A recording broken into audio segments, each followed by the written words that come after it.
Hello friends, चलो एक reasoning question देखते हैं। Haemoglobin is present inside the red cells, inside the RBCs. Explain why.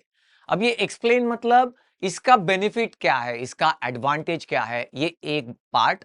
और दूसरा, अगर ये आरबीसीज में ना होके प्लाज्मा में होता फ्री फॉर्म में, तो उसके क्या डिसएडवांटेजेस होंगे, ये हमें लिखना होगा।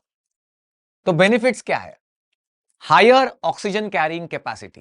देखो, अगर हीमोग्लोबिन प्लाज्मा में रहता फ्री फॉर्म में, तो भी वो ऑक्सीजन कैरी करता, लेकिन क्योंकि वो आरबीसी के अंदर है और आरबीसी का काउंट आपको पता ही है काफी हाई है, तो इसलिए it generates a greater oxygen carrying capacity of the blood.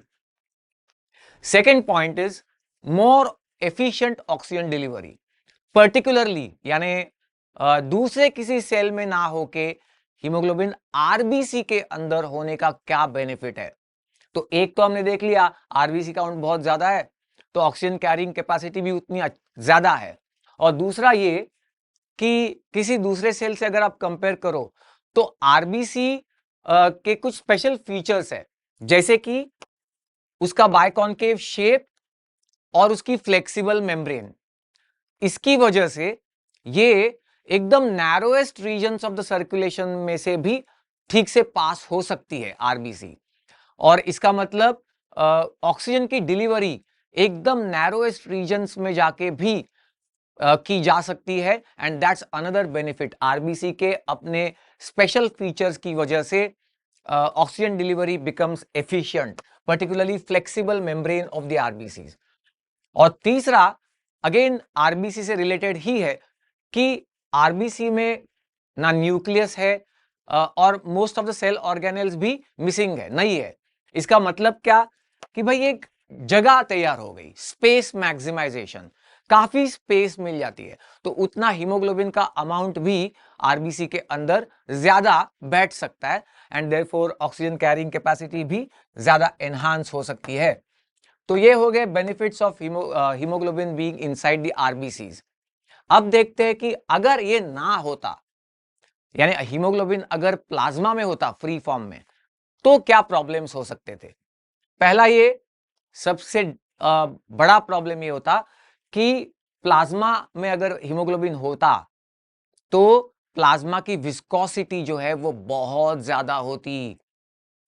एक एस्टिमेट के अनुसार 5000 टाइम्स ज्यादा होती, यानी अभी जितनी होती है नॉर्मली, उससे 5000 गुना ज्यादा होती अगर हीमोग्लोबिन, आप देखो haemoglobin 15 grams percent, haemoglobin is in grams. बाकी सारे मोस्ट ऑफ द कॉन्स्टिट्यूएंट्स है वो मिलीग्राम्स में, एक्सेप्ट प्लाज्मा प्रोटीन्स, यानी प्रोटीन्स तो ऑलरेडी है प्लाज्मा में ग्राम्स में, और फिर हीमोग्लोबिन भी अगर होता तो विस्कोसिटी बहुत ज्यादा होती। उसके अलावा फ्री हीम अगर प्लाज्मा में होगा, तो it is likely to cause oxidative damage to the sales.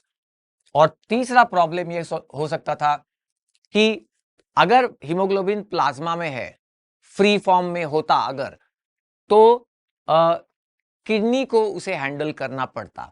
देखो, नॉर्मली किडनीज जो है वो सेल्स को, आरबीसी को फिल्टर नहीं करती, लेकिन अगर हीमोग्लोबिन प्लाज्मा में फ्री फॉर्म में है, देखो नॉर्मली थोड़ी सी अमाउंट हीमोग्लोबिन की फ्री फॉर्म में होती भी है प्लाज्मा में, लेकिन उसे तुरंत हैप्टोग्लोबिन पकड़ लेता है। There is haemoglobin haptoglobin complex, ये एक प्लाज्मा प्रोटीन है। There is this complex, and then फिर ज्यादा उसको, मतलब किडनी को उसको ज्यादा हैंडल नहीं करना पड़ता। लेकिन सोचो कि हैप्टोग्लोबिन अमाउंट लो है और उसी वक्त फ्री हीमोग्लोबिन है प्लाज्मा में बहुत सारा, तो फिर किडनी को उसे हैंडल करना पड़ता, and there would be potentially this would have cause problem, मतलब वो नेफ्रोटॉक्सिक हो सकता था। देखो, hemoglobin can be filtered by the kidney at the glomerulus, and then it can be reabsorbed also. Kidney can reabsorb the hemoglobin. लेकिन अगर kidney की रीएब्सॉर्प्टिव capacity अगर ओवरवेल्म हो गई, यानी एक्सीड हो गई, तो फिर haemoglobin would have been lost into the urine. और हीमोग्लोबिन लॉस्ट मतलब उसके कंपोनेंट्स, हीम में होता है आयरन, ग्लोबिन में है प्रोटीन्स, ये दोनों चीजें नॉर्मली तो रिसाइकल होती है बॉडी में, लेकिन वो यूरिन में लॉस हो जाती।